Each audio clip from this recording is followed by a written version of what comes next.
Marcus Webb had exactly 3 thoughts as he stepped through the bioscanner at Galactic Transit Station Epsilon 7. First, his coffee had worn off 2 hours ago. Second, he really needed to remember to pack fewer tools in his carry-on next time because his shoulder was killing him. Third, and most importantly, he just wanted to get home after 6 months on a godforsaken mining asteroid where the only entertainment had been watching rocks get slightly smaller. What he did not think about, because why would he, was becoming the center of an interstellar incident. The scanner, a sleek archway of humming blue light that processed roughly 10,000 travelers per day, made a sound Marcus had never heard before. It was somewhere between a car alarm and a dying whale, if that whale had also swallowed a synthesizer.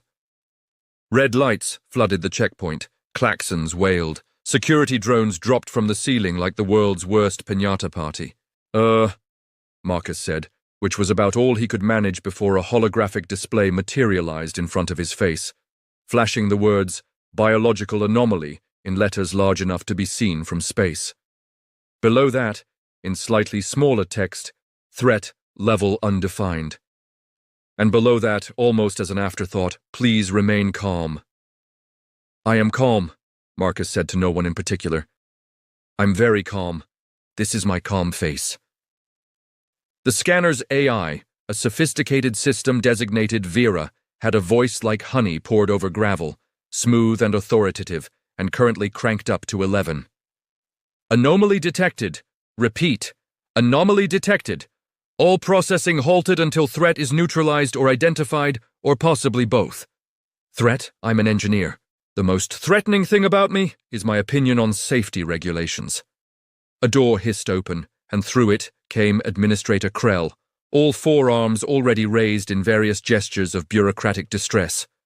Krell was a Zenthorian, which meant he looked like someone had taken a very serious accountant and given him extra limbs and blue skin, and absolutely zero tolerance for nonsense. "What?" Krell said, his translator rendering his tone as deeply exhausted already, and it's only Tuesday. "Is happening to my station?" "Your scanner thinks I'm scary," Marcus offered helpfully. "Biological parameters do not match database," Vera announced. "Species identification impossible, cellular structure contradictory, chemical composition alarming." Krell's eyes, both primary and secondary, fixed on Marcus. "You are human, yes?" "Last time I checked. Though if I'm being honest, I haven't looked in a mirror for a few months. Mining asteroid living, you understand." "Vera," Krell said, speaking slowly like a parent addressing a particularly stubborn child. "Humans are a registered species. We have thousands of files. Why is this one different?" "This one," Vera said, and Marcus could have sworn there was a note of genuine confusion in her synthetic voice, "appears to be human. Also appears not to be human. Schrödinger's sapient, if you will." "I will not," Krell said. Behind Marcus, a line was forming. A long line. The kind of line that develops when you're the only thing standing between several hundred irritated space travelers and their connecting flights. A Carillion in a business suit was already tapping one of its 3 feet impatiently. A family of Ashkorians was trying to keep their kids from climbing the walls. Literally climbing the walls, as Ashkorians could do that. "Processing remains suspended," Vera declared. "Cannot proceed while Anomaly exists in scanning field." "Can I just, not be in the scanning field?" Marcus suggested. "Negative. Anomaly must be resolved. This is for the safety of all sentient beings and also my own peace of mind."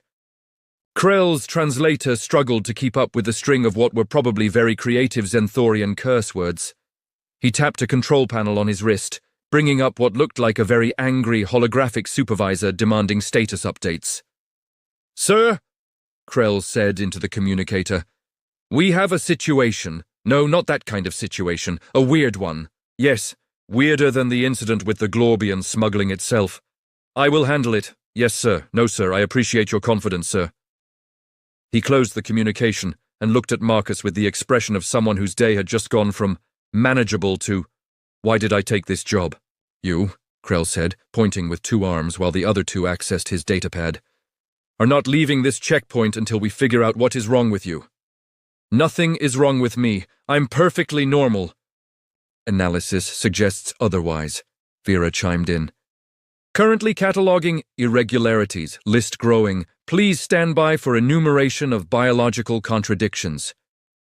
Marcus sighed, set down his bag, and pulled out the sandwich he'd been saving for the shuttle ride. If he was going to be the galaxy's most interesting medical mystery, he might as well eat. The sandwich was slightly squished, definitely past its prime, and absolutely perfect for his current stress level. "Alert," Vera said. "Anomaly is now consuming organic matter of questionable providence." "It's called lunch," Marcus said around a mouthful of synthetic turkey. Krell made a note on his datapad. The line behind Marcus grew longer. Someone in the back started a chant that the translators rendered as, "We have places to be." And Vera, sophisticated AI of the Galactic Transit Authority, continued to insist that Marcus Webb, ordinary human engineer, was somehow the most perplexing thing she'd encountered in 200 years of operation. This was going to be a long day. Dr. Mira Voss arrived at Checkpoint 7 with the weary energy of someone who'd seen every biological peculiarity the galaxy had to offer and was frankly getting tired of it. She was Ashkorian, which meant she had iridescent scales, 3-fingered hands, and a reputation for suffering fools poorly. "Administrator Krell," she said by way of greeting. "This had better be worth pulling me away from my research. I was this close to figuring out why Glorbian nervous systems operate on what appears to be spite and mathematical impossibility." Krell gestured at Marcus, who waved with his sandwich. "The scanner says he is both human and not human, possibly a threat. Definitely confusing." Dr. Voss looked at Marcus. Marcus looked at Dr. Voss. She pulled out a handheld scanner and ran it over him in one smooth motion. The device beeped, displayed a readout, then made a sound like a computer giving up. "Fascinating," she said, which Marcus had learned was scientist speak for "oh no." "What does it say?" Krell demanded. "It says, and I'm reading this directly from the output, unknown species." She tapped the scanner, ran it again. Now it says, extinct life form. Another scan, paradox entity, and curiously, on the 4th attempt, lunch meat. "I am not lunch meat," Marcus said. "The scanner has opinions, apparently." Dr. Voss circled Marcus like a predator, though a predator with a medical degree, and at least 7 scanning devices attached to her belt. "Vera, explain your classification problem." "Human biological baseline established year 2247 galactic standard," Vera said, her voice taking on the quality of a lecturer who'd lost the thread of her own argument.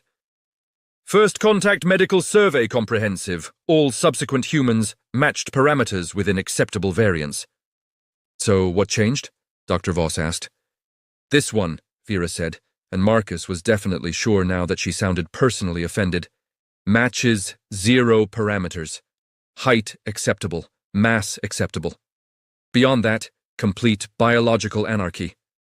"I exercise occasionally," Marcus offered, "mostly running from mining equipment failures." Dr. Voss pulled up a holographic display, showing what Marcus assumed was supposed to be a human.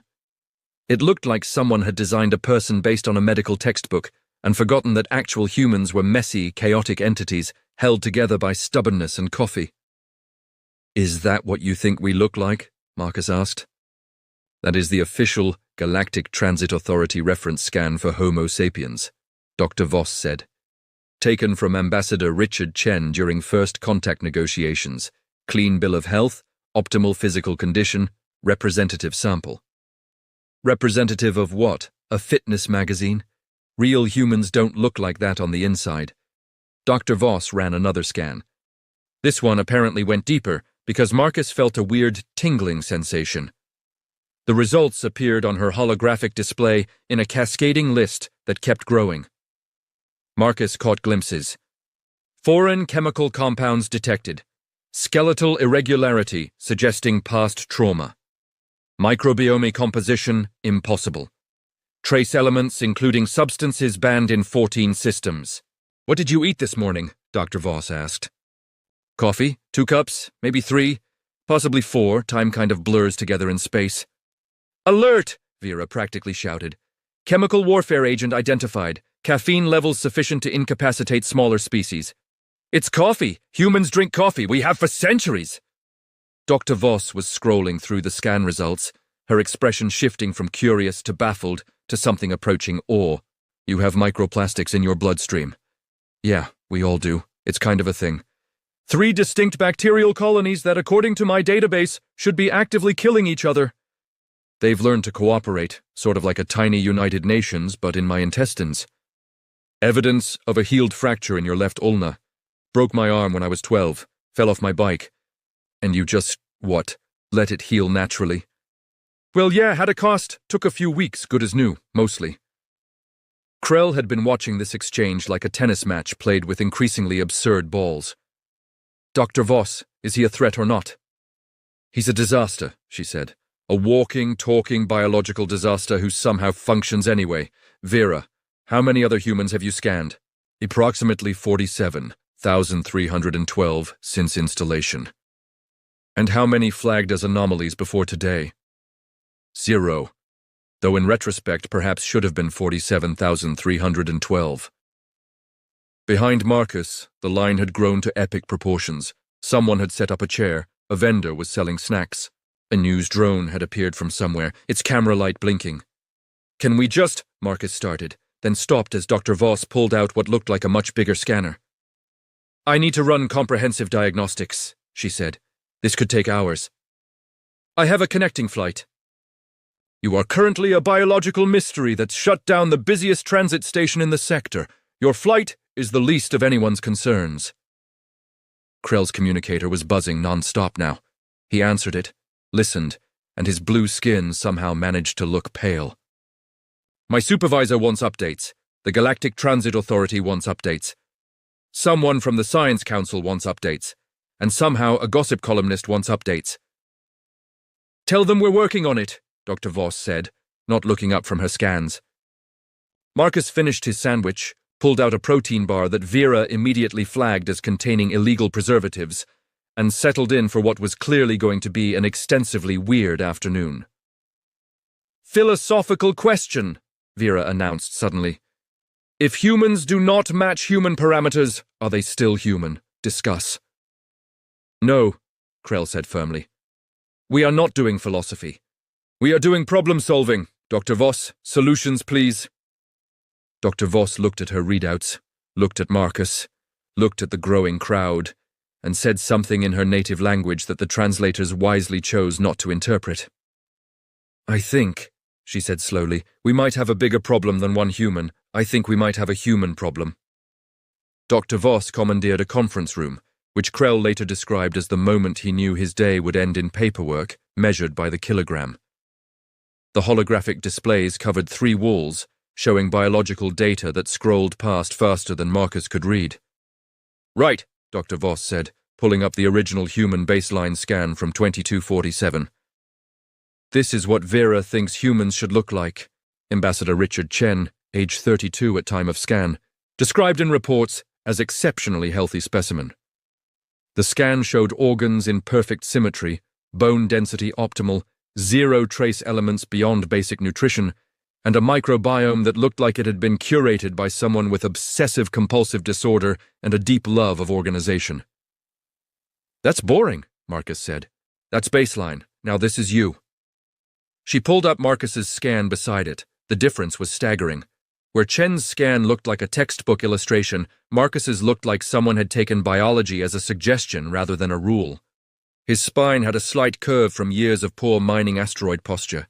His liver showed markers of having processed alcohol, coffee, and what Vera kept flagging as minor toxins that were probably just preservatives.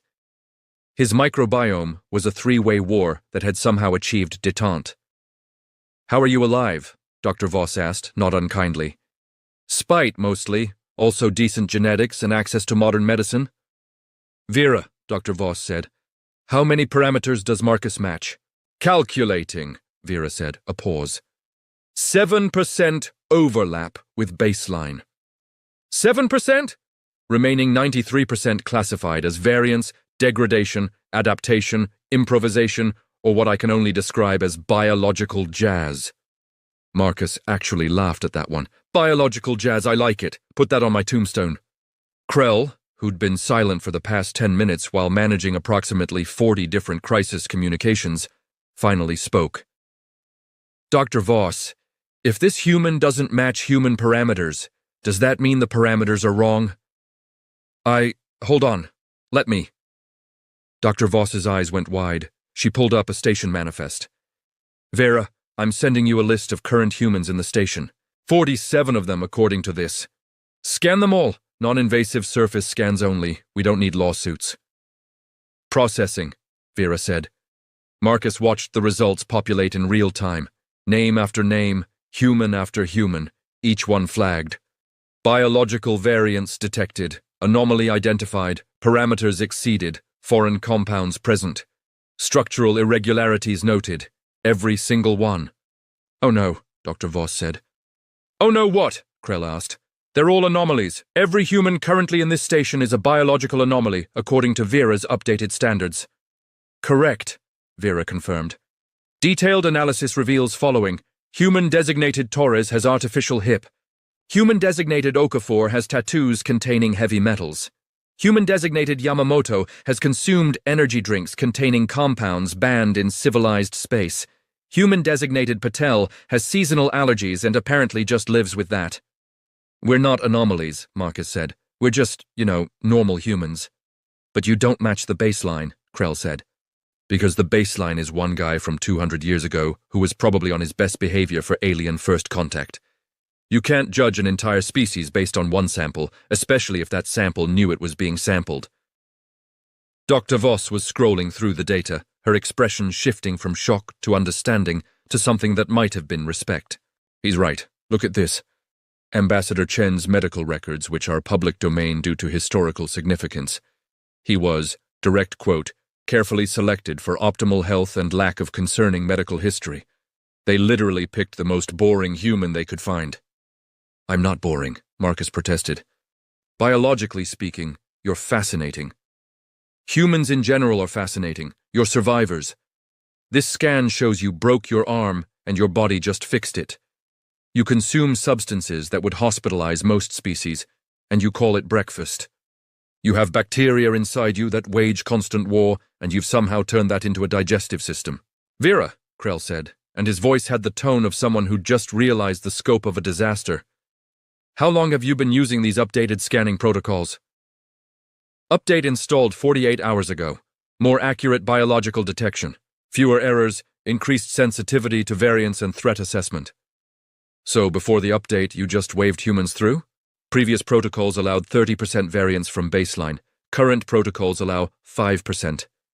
This increase in accuracy has revealed that humans are apparently held together by optimism and poor life choices. Marcus couldn't help it. He started laughing. That's actually pretty accurate. Dr. Voss was pulling up more data now, cross-referencing with other stations. Oh, this is bad. This is galaxy-wide bad. Vera's update was pushed to every major transit station simultaneously. If they're all flagging humans as anomalies now... Krell's communicator exploded with notifications. He glanced at it, and his face went through several colors that probably weren't naturally occurring. Reports coming in from 17 other stations. Humans being flagged. Lines backing up. One station administrator is threatening to simply ban humans until this is resolved. They can't ban humans, Marcus said. They can absolutely ban humans if humans are classified as biological threats, Krell said grimly. Dr. Voss, we need a solution. Now. The solution is to fix the baseline, she said. Accept that humans are variable, messy, contradictory. That they don't fit in neat categories because they adapt and change and consume things they probably shouldn't, and just keep going anyway. Processing this information, Vera said. If humans are inherently variable, then variance is not anomaly. However, accepting this would require establishing biological parameters so broad they would be essentially meaningless. Welcome to humanity, Marcus said. We're meaningless in the best way possible. The conference room fell silent except for the hum of the displays and the distant sound of angry travelers chanting for someone to fix the scanners. Somewhere in that silence, Marcus had an idea. A simple one. The kind of idea that's so obvious everyone misses it because they're looking for something complicated. Hey, he said, I might have a solution. Marcus didn't get to share his solution immediately because that was when the media arrived in force. The first reporter was a Velcorian named Zix, all tentacles and enthusiasm, who somehow got past station security and shoved a microphone in Marcus's face. "Mr. Webb, how does it feel to be too weird for space travel?" "I'm not." "What? That's not even. How did you get in here?" More reporters materialized. This was apparently the kind of slow news day where biological scanner malfunctions became headline material. The conference room turned into a press scrum, with Krell shouting about permits and Dr. Voss trying to shield her data displays. By the time security cleared the room, the story had already gone viral across the galactic news networks. Marcus watched the headlines scroll across his datapad. "Humanity too chaotic for modern technology. Are humans actually legal? Local engineer breaks science, more at 11. "I didn't break science," Marcus muttered. Science was already weird. Coordinator Shan arrived on a priority shuttle, which was how Marcus knew things had escalated beyond simple station problems into full diplomatic incidents. Shan was Velcorian, like reporter Zix, but where Zix had been energetic, Shan was smooth, calculated, each tentacle movement precisely choreographed for maximum bureaucratic efficiency. "Gentlemen, Doctor," Shan said, his translator rendering his voice as perpetually reassuring. "I've been authorized by the Galactic Transit Authority to resolve this situation with minimal impact to interspecies relations. The situation is that humans are biological weirdos," Marcus said. "I'm not sure diplomacy fixes that." "Everything can be fixed with proper paperwork and spin." Shan pulled up a holographic display showing the cascade effect. 17 stations had become 32. Every station running Vera's updated protocols was now flagging humans. Transit was snarled across multiple sectors, and it was getting worse. "We have," Shan said delicately, "concerns from other species about the precedent this sets. If humans require special classification, do they deserve one? Several council members are suggesting humans be reclassified as a probationary species pending full biological audit." "You can't audit an entire species," Dr. Voss protested. "We can absolutely try, which will take approximately 80 years and involve paperwork that would require its own cargo fleet." Krell's communicator was buzzing constantly now. He'd stopped answering it, which Marcus recognized as the sign of someone who reached maximum crisis capacity and decided to just let the universe do its thing. Outside the conference room, the stranded traveler situation had evolved into a full protest movement. Grix, the cargo hauler Marcus had spotted earlier, had apparently appointed himself spokesman for the angry masses. He was currently leading chants that the translators were struggling to render family-friendly. "What we need," Shan said, "is expert analysis. I've arranged a conference call with xenobiologists across the galaxy." The call was chaos. Scientists argued over definitions of biological variance. One insisted humans were obviously a hive mind, sharing one collective consciousness, which explained the variance, they were just different expressions of the same entity. Another claimed humans were crystallized chaos energy and shouldn't exist at all, according to thermodynamics. "We're not chaos energy," Marcus said to the hologram of a scientist who looked like a floating jellyfish. "We're just people who drink too much coffee and make questionable dietary choices." "Exactly," the jellyfish scientist said. "Chaos energy." Dr. Voss muted the call. "This is getting nowhere. Vera, you've been analyzing this data for hours now. What's your assessment?" "Humans," Vera said, with the air of an AI having a philosophical breakthrough, "appear to operate on principles best described as functional disorder. They should not work as biological entities, yet they do, extensively.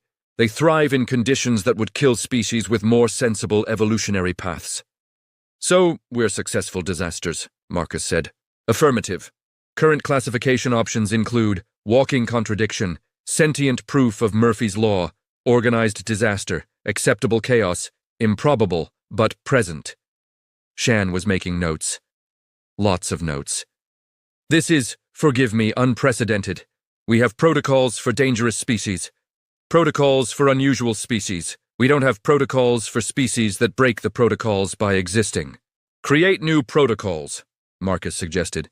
"Do you have any idea how long that takes? Committee review, impact assessment, trial implementation, 3 rounds of revisions, Final approval from the Galactic Council. We're talking years. People have flights to catch, Marcus pointed out. Yes, which brings us to the immediate problem. Shan pulled up images of the various transit stations. Every single one showed similar scenes. Lines of travelers, protesters, security trying to maintain order, and somewhere in each image, confused humans wondering why they'd suddenly become controversial. Krell finally spoke, his voice carrying the weight of someone who'd been managing this crisis for 8 hours and had reached a state of enlightenment through exhaustion. We need a temporary solution, something we can implement now, something simple. Simple doesn't exist in galactic bureaucracy, Shan said. Then make it exist. Because my station is currently processing 0 travelers, and I have a supervisor who's threatening to demote me to sanitation duty. Marcus cleared his throat. Everyone turned to look at him. I mentioned earlier that I had an idea, he said. It's probably too simple, which is why you'll all hate it, but hear me out. Please, Krell said. Anything. What if, Marcus said slowly, we just tell Vera that humans are supposed to be variable? Make variance the baseline instead of trying to fit everyone into one template. Just add a note that says, basically humans are weird and that's normal for them. The room went silent. That's, Dr. Voss started. Ridiculous, Shan finished. Too simple, Krell added. Actually, Vera said, and everyone jumped because they'd almost forgotten the AI was listening. That would work. Marcus blinked. It would? Affirmative. Current issue is attempting to reconcile observed variance with expected uniformity. If variance is expected, then variance becomes normal. Paradox resolves. Humans remain humans. Scanners remain functional. Everyone proceeds with their lives. But, Shan sputtered, his tentacles writhing in bureaucratic distress, the precedent. If we allow biological variance for humans, other species will want variance exemptions. We'll have to rewrite classification standards across the board. Other species, Dr. Voss said, pulling up comparative biological data. Don't need variance exemptions. Look at this. Xenthorians, 98% baseline match across all scans. Velcorians, 96%. Ashkorians, 94%. These variations are normal aging, environmental adaptation, and minor genetic drift. She pulled up the human data again. Humans, 7 to 42% baseline match depending on individual. That's not variance. That's basically different specifications using the same template. You're comparing individuals who might as well be different models. Because we are, Marcus said. We adapt, we change, we break ourselves and heal wrong and just keep going. We consume things we shouldn't and develop tolerances. We live in different environments and our bodies adjust. We're not designed for one perfect standard. We're designed to survive anyway. Krell was staring at his datapad, scrolling through the documentation required for implementing new classification standards. This is thousands of forms, multiple committee approvals, legal review, scientific council oversight. Or, Marcus said, walking over to a nearby terminal, we could just do this. He pulled up Vera's classification database, found the human entry, and typed in a new field. Expected biological variance. Yes. That's it? Shan asked. That's it. Vera, do you accept this classification? Analyzing, Vera said. A pause that felt like an eternity compressed into 3 seconds. Classification accepted, human variance now within expected parameters. All flagged humans reclassified as normal, processing restored. The alarms stopped. The red lights faded. The holographic warnings vanished. Outside the conference room, a cheer went up from the stranded travelers as the scanners hummed back to life. Wait, Shan said. That's it? Just yes variance and it's solved? In times, Marcus said. The simplest solution is the right one. Dr. Voss was already running tests, scanning the humans still in the checkpoint. Each one came back green, approved, variance noted and accepted. It works. By all the stars in the galaxy, it actually works. Krell was furiously typing on his datapad. I'm documenting this every step. When my supervisor asks how this was resolved, I'm showing them that a random human engineer fixed in 3 seconds what took us 8 hours to understand.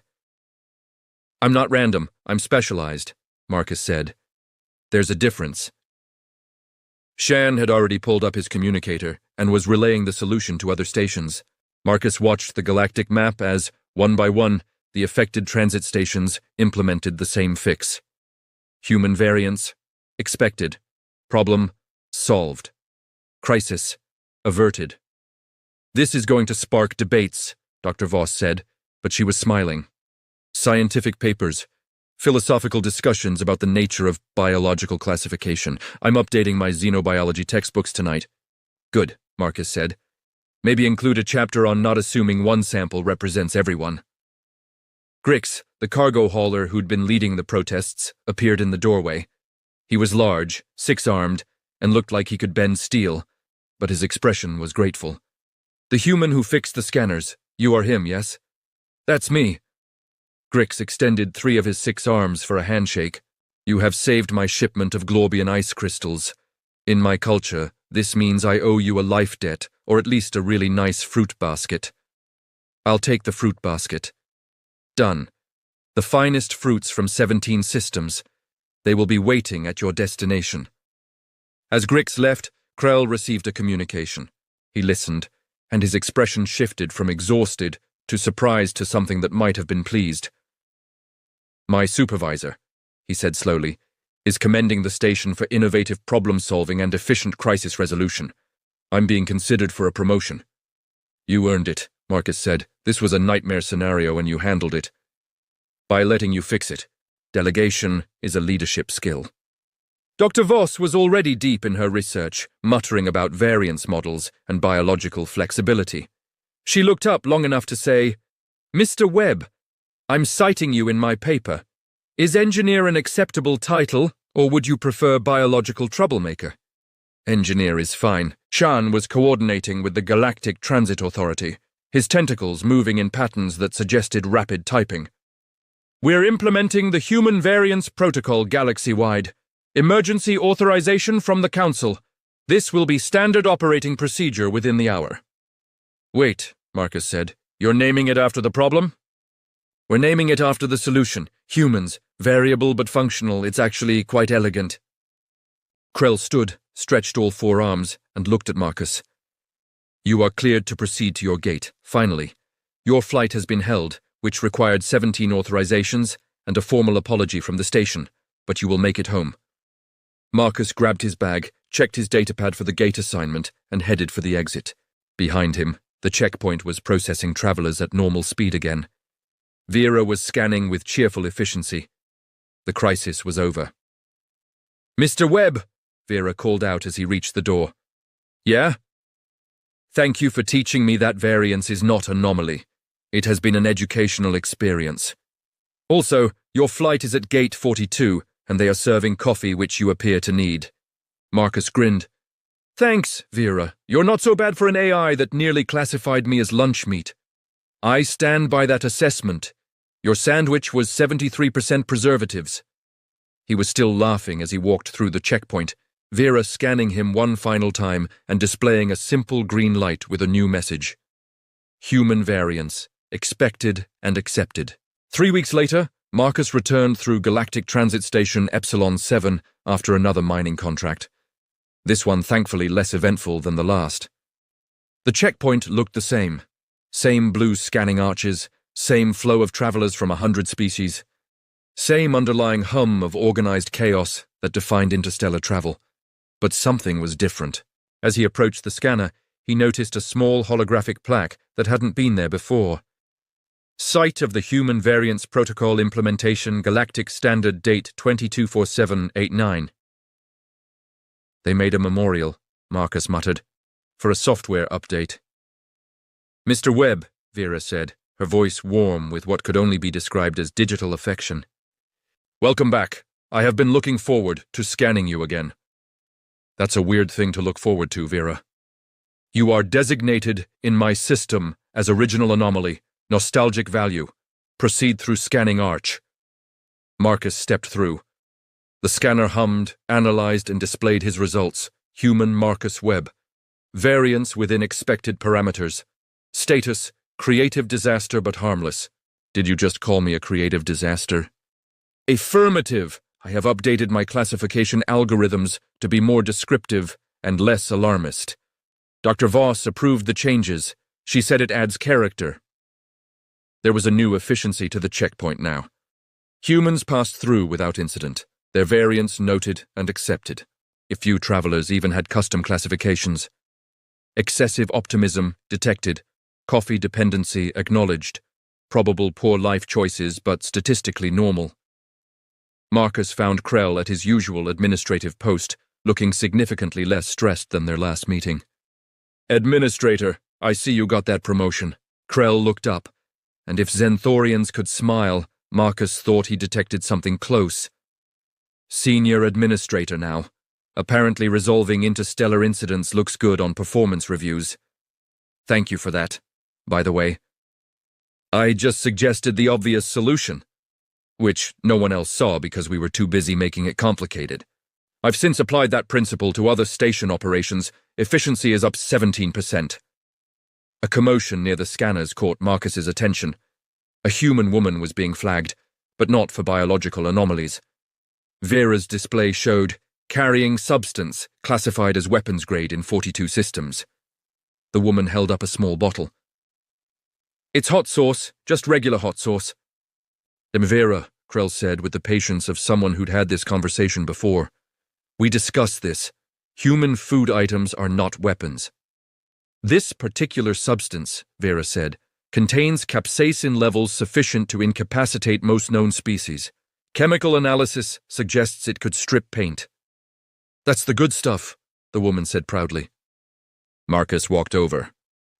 Vera, humans consume capsaicin recreationally. It's normal for us. Add it to the variance parameters. Humans, Vera said, and there was definitely exasperation in her synthetic voice now. Consume recreation ally what most species would consider chemical weapons. This is normal? Completely normal, Marcus and the woman said in unison. Updating parameters, Vera announced. Human dietary choices, alarming but expected. The woman was cleared and continued to her gate, hot sauce in hand. Krell made a note on his datapad. That's the 4th time this week. I'm starting to think human variance extends beyond biology into sheer determination to consume questionable substances. That's actually pretty accurate, Marcus admitted. His datapad buzzed with a message from Dr. Voss. He opened it to find a link to her published paper. Functional Chaos, a comprehensive study of human biological variance and why standard classification fails.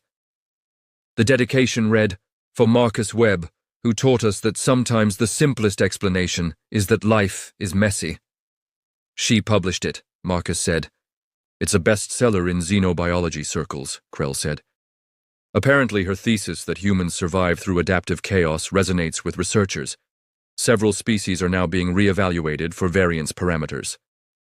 So I started a movement. You started a conversation about accepting that biology isn't always neat, which, given the diversity of life in the galaxy, was probably overdue. Marcus checked his gate assignment, still had 20 minutes before boarding. He headed to the station cafe, ordered what the menu described as human-safe coffee, probably, and found a seat overlooking the main concourse. The diversity was staggering. Zenthorians with their forearms managed luggage with impressive efficiency. Ashkorians climbed the decorative columns because they could. Velkorians flowed through crowds with tentacle grace, and scattered among them, humans, just being their chaotic, adaptive, variance-embracing selves. A notification popped up on the station displays. Galactic Transit Authority announcement. Human Variance Protocol, now standard across all systems. Biological classification standards updated to reflect species-specific variance parameters. Below that, a news ticker. Other species petition for variance recognition. Glorbian delegation argues their biology is also weird and wants acknowledgement. Marcus's communicator buzzed. A message from the Galactic Transit Authority, formal header, official seal. He opened it expecting bureaucratic nonsense but found instead a commendation for innovative problem-solving and a bill for the system modifications required to implement the Human Variance Protocol, galaxy-wide. The bill was for 17,000 credits. "Of course they're charging me," Marcus muttered. But attached to the bill was a note, "Payment waived due to service rendered. Also, you've been upgraded to premium transit status for the next year. Enjoy the free coffee. You've earned it." His flight was called. Marcus gathered his things, disposed of his coffee cup, and headed to the gate. As he passed through the final checkpoint, Vera spoke one more time. "Mr. Webb, I have a question." "Yeah, Vera?" "Do you think other humans will continue to surprise me with biological impossibilities?" Marcus thought about the woman with weapons-grade hot sauce, about his own collection of healed injuries and questionable dietary choices, about humanity's general approach to the universe as a series of challenges to be survived through stubbornness and improvisation. "Vera," he said, "I can absolutely guarantee it." "Excellent," Vera said, and somehow her voice conveyed actual enthusiasm. "I look forward to updating my parameters accordingly. Have a pleasant flight, Original Anomaly." As Marcus boarded his shuttle, he passed a Zenthorian who was being flagged by the scanner for excessive normalcy, possibly suspicious. The traveler looked confused. The security officer looked tired. Vera sounded almost disappointed. Marcus smiled. The galaxy had spent centuries trying to categorize and standardize everything, to make sense of the beautiful chaos that was life across countless worlds. And it had taken one malfunctioning scanner and one very tired human engineer to remind everyone that sometimes